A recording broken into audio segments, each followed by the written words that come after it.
Pemirsa, dinamika politik jelang Pilkada DKI Jakarta sungguh dinamis. PDI Perjuangan telah secara resmi mendukung pasangan Basuki Cahayapurnama dan Jarod Saiful Hidayat sebagai pasangan calon gubernur dan wakil gubernur. Pasangan ini juga didukung oleh Partai Nasdem, Hanura, serta Golkar. Sementara itu, koalisi 4 parpol yang terdiri dari Partai Demokrat, P3, PKB, dan PAN melakukan pertemuan di Cikeas, Bogor, Jawa Barat. Dan untuk membahas calon yang akan didukungnya, sebelumnya beredar bahwa Yusril Iza Mahendra dan Anies Baswedan merupakan calon yang dibahas. Adapun Gerindra dan PKS juga melakukan pertemuan di Jalan Kertanegara, Jakarta Selatan. Dan membahas juga peluang pasangan calon yang diusungnya, yakni Sandiaga Uno dan Mardhani Alisera. Disebutkan meski melakukan pertemuan terpisah, namun komunikasi antar dua poros itu terus berlangsung. Namun suhu politik terus meningkat mengingat batas akhir pendaftaran pasangan calon di Pilkada DKI Jakarta adalah pada Jumat besok. Siapakah calon penantang Ahok di Pilkada? Mampukah pasangan calon dari dua poros menjadi penantang yang tangguh bagi pasangan Ahok Jarot? Akankah terjadi 3 poros dalam Pilkada DKI Jakarta mendatang? Untuk membahasnya telah hadir bersama kami pengamat politik dari CSIS, Bapak J. Kristiadi, dan kita juga akan mencoba untuk berdiskusi dengan sejumlah pimpinan parpol dari dua poros yang tengah melakukan pertemuan. Selamat malam, Pak Kristiadi. Selamat malam, Mas. Ya, sudah dilakukan pertemuan sejak kemarin malam. Media juga sudah menunggu begitu lama dan kemudian terakhir tadi sempat diumumkan bahwa nanti malam baru resmi diumumkan. Apa yang kemudian membuat pengumuman ini begitu lama sekali? Kenapa kok tidak secara tegas gitu diumumkan dengan cepat? Itu mereka sudah terjebak kepada kejumudan. Terus mereka sebetulnya sekarang ini tidak bisa mencoba berpikir lain kecuali bisa menang, kecuali bagaimana bisa mengalahkan Ahok. Ya, mereka disandera oleh kayak begitu aja. Dan ini sudah kesalahan seorang politikus negarawan, maksudnya bir-bir nggak seperti itu. Ya, tidak sekarang oke, untuk menang sulit. Tapi apakah tidak bisa ada pikiran lain yang lebih memutar, ya kan? Yang mungkin juga akan menghasilkan kemenangan. Apa itu cara memutar? Cara memutar menurut saya, kalau mereka sekarang itu memikirkan saja begini, oke, sekarang ini kalau kita ngomong menang kalah, fakta sekarang ini amat sulit, mustahil. Mustahil? Mustahil. Mengalahkan Ahok mustahil? Iya, sekarang menurut saya mustahil. Dan mereka siapapun calonnya? Iya, siapapun calonnya. Mereka saya kira merasakan itu. Nah, sekarang begini aja, oke lah, sekarang kita, etikat kita tidak mau menang dulu. Etikat kita bersikap amanah kepada rakyat. Nyata. Apa yang bisa kita lakukan? Untuk menandingi Ahok ini, bagaimana kita secara jujur menyampaikan hal kampanye-kampanye yang kemudian juga bisa menggugah hati masyarakat. Apa itu? Tema besarnya pendidikan. Mendidik masyarakat. Bagaimana sih sekarang ini mendidik masyarakat yang di kampanye-kampanye ini? Bagi saya mendidik masyarakat pertama, kalau itu definisi negatifnya, jangan lagi rakyat diprovokasi, dibakar-bakar dengan isu-isu primordial. Itu mengerikan, ya kan? Ya, primordial mengerikan. Dan bagi saya isu-isu primordial itu juga tidak akan bisa menggalakkan kekuatan yang solid dan permanen. Tidak mungkin, tidak mungkin. Nah, sampai sekarang masih tuh ya ada isu-isu sekarang masih terjadi kalau di medsos-medsos berkeliaran hal seperti itu. Nah, jadi apa yang disampaikan? Yang disampaikan sekarang ini apa sih? Apa kekurangan-kekurangan yang secara rasional rakyat bisa mengerti? Kekurangan apa dari kebijakan Mas Ahok ini apa? Nah, itu diuraikan dengan baik dan rasional, ya kan? Dan mungkin bisa diperdebatkan. Baik. Nah, ini yang mendidik masyarakat. Loh, mungkin masyarakat malah tertarik. Benar juga ya. Pak Ahok dipuji-puji dan hebat, tapi masih ada loh sisi yang oleh Pak Ahok tidak dilihat dan bisa dikerjakan oleh calon ini, ya. Nah, mungkin dia bisa menarik hati masyarakat dengan cara mendidik, dengan cara tidak usah pakai citra-citraan dengan kemudian segala macam apa yang sudah basi-basi kayak begitu ya, senyum-senyum pura-pura masuk pasar, ya pakai pakaian-pakaian yang mungkin sok gembel dan sebagainya. Lebih wajar saja. Nah, kalau begitu yang disampaikan, andai kata tidak menang pun, nyata, tapi dia sudah sedikit banyak memenangkan hati rakyat. Ternyata ini calon nih, ya kan? Orang ini sudah membuat investasi di dalam publik bahwa dia mendapatkan simpati. Nah, itu pun menurut saya sesuatu yang sekarang ini dicoba dipikir, jangan pikir kalah menang, nggak akan ketemu. Ya, sampai besok pagi rapat nggak akan ketemu. Kalau kriterianya hanya seperti itu, tanpa ada sikap amanah enggak apa-apa. Baik. Tapi Pak Kris, ini sebetulnya yang menjadi tarik ulur antara dua poros besar nih ya, PKS dan Gerindra di satu sisi, lalu kemudian ada 4 parpol di sisi yang lain. Ini proses tarik ulurnya yang terjadi itu kenapa? Apakah hanya pertukaran nama-nama saja? Apakah kemudian mereka bingung menentukan apakah dua pasangan calon atau cuma mau menang? Seakan-akan mereka itu waktu memikirkan untuk siapa calonnya pun memikirkan kemenangan. Dan kalau sudah memikirkan kemenangan, saya yang harus menang. Yang lain jangan ikut menang, kan begitu kasarnya. Jadi kalau pikir itu kemenangan tidak akan ketemu. Itu pasti tidak akan ketemu. Kalau tidak ada yang mau mengalah, oke lah. Demi sesuatu yang baik untuk rakyat. Oke, saya ngalah, kamu saja. Memang kamu hebat, kamu simpatik. Ya, kamu tidak dibuat-buat. Senyummu juga cukup senyum yang memang wajar, tidak cuma cengar-cengir untuk mencoba membangun citra, kan begitu? Baik. Ya kan? Baik, Pak Kris, kita akan kemudian tanyakan lebih lanjut begitu ya mengenai pejabat partai yang ada kemudian di Cikeas sana. Kita sudah tersambung melalui sambungan telepon dengan Wakil Ketua Umum DPP Partai Demokrat, Pak Syarif Hasan. Pak Syarif, selamat malam. Ya, assalamualaikum. Ya. Waalaikumsalam. Pak Syarif, di studio sudah ada Pak J. Kristiadi dari CIAS.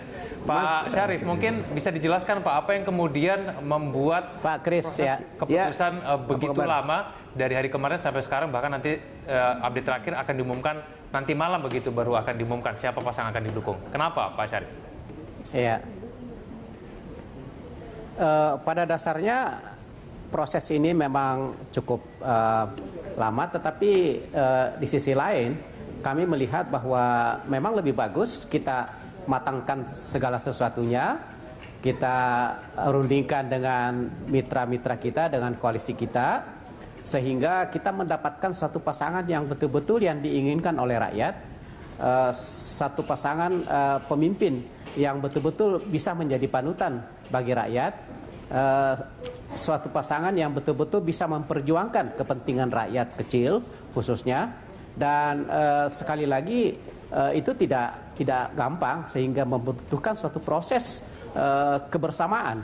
Lagi-lagi kita masih punya waktu, kami tidak perlu terburu-buru, sampai besok malam juga masih bisa, sehingga kami melakukan ini sesuai dengan jadwal yang kami tentukan sendiri dengan satu prinsip membangun kebersamaan. Baik 4 partai koalisi yang kami sedang bangun, begitu pula juga dengan rekan-rekan Gerindra dan PKS, kami tetap melakukan komunikasi mana yang terbaik untuk kepentingan rakyat kota Jakarta. Nah, itulah menyebabkan kami nanti malam baru bisa mengumumkan siapa pasangan yang akan kami dukung tersebut. Baik, Pak Syarif, siapa saja kemudian nama-nama yang dipertimbangkan oleh Partai Demokrat bersama dengan koalisinya? Apakah kemudian nama-nama yang sudah beredar di media itu betul? Pak Syarif, mungkin bisa diberitahu, Pak. Ada beberapa nama, memang ada beberapa nama yang beredar, tetapi tidak semuanya betul. Sekali lagi memang sebaiknya, karena ini prosesnya begitu panjang dan masih mengalami suatu proses komunikasi yang sangat terbuka, maka alangkah baiknya kalau kita menunggu jam 11 nanti malam. Baik, apakah termasuk ada nama Agus Yudhoyono Pak dalam daftar calon yang mungkin dipertimbangkan dari koalisi Partai Demokrat?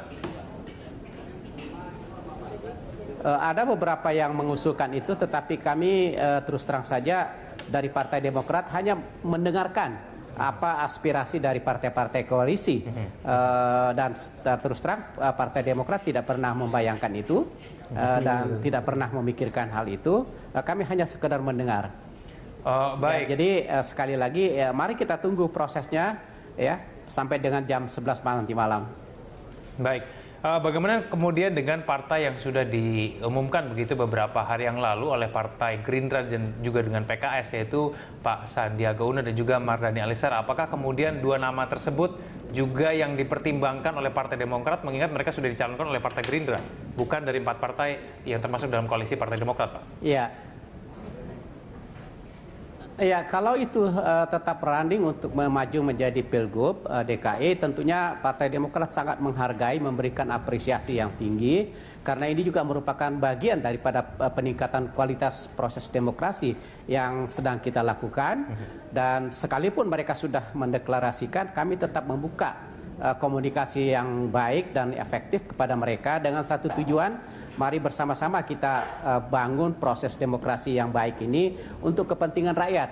Sekali lagi untuk kepentingan rakyat DKI, dan tentunya ini dengan harapan proses demokrasi ini bisa dilakukan dengan transparan, bisa dengan jujur, dan betul-betul dengan rasa keadilan, sehingga betul-betul kita mengutamakan kepentingan rakyat di batas kepentingan segala-galanya. Sekali lagi kita ucapkan selamat kalau memang sudah melakukan deklarasi. Ya, belum deklarasi Pak, tapi berarti kemudian terbuka kemungkinan kemudian untuk Sandiaga Uno ini masuk dalam daftar pilihan dari Partai Demokrat, begitu ya Pak ya? Ya, sekali lagi kami tetap membuka komunikasi yang baik.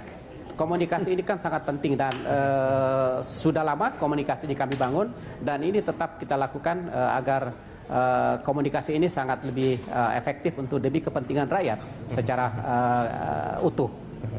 Baik, Pak Syarif, apakah sudah ada kepastian kira-kira nanti pukul berapa diumumkan supaya kemudian media bisa bersiap-siap begitu mengetahui kira-kira siapa yang akan didukung oleh Partai Demokrat? Ya, kita harapkan demikian. Kita masih punya waktu sampai dengan besok. Tentunya persiapan kita harus kita lakukan. Mudah-mudahan itu dapat kita lakukan sesuai dengan jadwal yang kita tentukan. Oke, baik. Doanya saja. Baik, Pak Syarif, sebetulnya media masih menunggu kemudian nih Pak. Ini kan ada dua poros yang kemudian kira-kira akan mengeluarkan poros masing-masing begitu ya.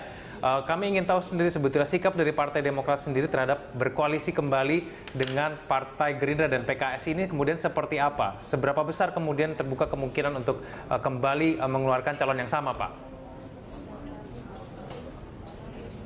Ya, lagi-lagi komunikasi antar Demokrat dengan koalisinya dengan Partai Gerindra dan PKS, tentunya ini harus ada suatu kesepahaman di antara keduanya.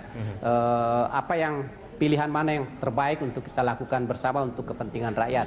Partai Demokrat sangat terbuka sekali untuk berkomunikasi, dan sekali lagi tentunya kami yang sudah bekerja begitu lama juga sudah menentukan proses pemilihan ini, dan sekarang sudah di dalam tingkat mengerucut sekali, sudah tingkat final. Tentunya sekalipun sudah tingkat final, mudah-mudahan komunikasi yang baik ini Partai Gerindra dan Partai PKS dapat kita bangun komunikasi yang efektif sehingga didapatkan satu kesamaan. Paling tidak kita bisa memberikan warna proses demokrasi ini, di mana proses demokrasi ini bisa berjalan dengan semangat kebersamaan demi untuk kepentingan rakyat DKI. Tentunya itu yang menjadi prioritas.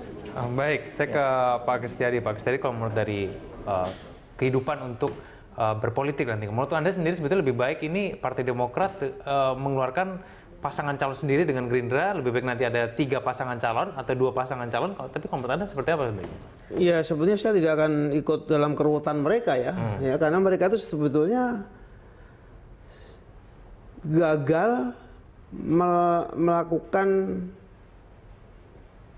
kaderisasi. Terus ada proses krisis kepemimpinan di partai-partai pada umumnya ya. Mereka ini kan juga ribut begini kan sebetulnya mereka tidak mempunyai kader-kader yang handal kan. Ya kan, mencoba cari-cari yang lain dari mana, apakah mungkin teman lainnya ada, teman koalisinya. Tapi untuk mengajukan sendiri coba kita itu siapa? Mulai dari Demokrat, PPP, PKB, PAN, ya. Manakah dia menonjol? Ya. Kan Anda dibanding dengan yang sudah dilakukan sama si petahana Mas Ahok ini, nggak ada. Sama atau Gerindra dengan PKS juga sama ya. Jadi menurut saya ini juga harus bahan refleksi mereka bahwa mereka betul-betul mengalami krisis kepemimpinan sehingga untuk mencari kader yang sekian puluh ribu pun satu orang calon tidak ketemu. Tapi nah, mereka pun harus sadar penyakitnya apa. Karena penyakitnya selama ini adalah mereka di dalam pertarungan politik rata-rata lebih mengutamakan dana, ongkos politik ya daripada membangun kader. Mereka kalau ada pilkada itu umum sudah mengatakan bahwa wah ini kader-kader pada ribut dicari dana dari mana nih, dari berapa banyak, enggak terukur banyaknya, kan tidak pernah ada batasan. Tapi tidak pernah mendidik orang untuk maju bertanding mana yang lebih hebat karakter dan performan dan watak mereka, tidak ada tuh. Nah tapi yang kedua juga saya sebetulnya agak ragu tuh, apakah jam 11 bisa terakhir, tidak percaya saya, karena Pak Syarif Hasan sinyalnya sudah jelas, kan waktu masih lama, masih sampai besok sore, ya kan? Pasti ditunda. Jangan diharap-harap terlalu harap.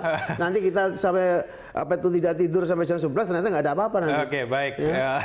Tapi begini Pak Kris, tadi Pak Syarif bilang bahwa demi mencari kader yang terbaik, baik itu Lo kader yang terbaik itu tidak bisa tiba-tiba mencari, oh ini ada lawan hebat, gimana caranya? Nggak bisa begitu. Kader itu diproyeksi ke depan. Saya untuk 20 tahun ke depan punya kader yang hebat seperti apa? Loh, seperti Pak SBY sebenarnya lebih mudah karena bisa membayangkan dengan gampang. Kader negara itu kader yang dipilih seperti Pak SBY dididik di militer. Ada disiplin, ada dedikasi, dibangun wataknya. Mestinya seperti Pak SBY dan terutama yang dari militer ini ada unsur militernya, bisa gampang membayangkan itu. Membayangkan bagaimana membangun watak orang mulai dari awal sehingga orang itu bisa dedikasi mengabdi rakyat. Tapi tidak bisa tiba-tiba ada pilkada cari kader baik yang mau mengabdi, tidak ada. Tiba-tiba orang mau mengabdi. Mengabdi itu artinya apa? Mengabdi itu sampai tingkat apa sih? Tentara mengabdi sampai mau mati berjuang untuk negara dan bangsa. Ya? Nah, tapi tiba-tiba sekarang ribut begini, cari orang mau mengabdi, mana ada kalau begitu? Kecuali transaksi kan begitu. Baik, saya akan kembali kepada Pak Syarif Hasan untuk menanggapi, namun kita harus jeda dulu, pemirsa tetap sama kami di Prime Time Talk.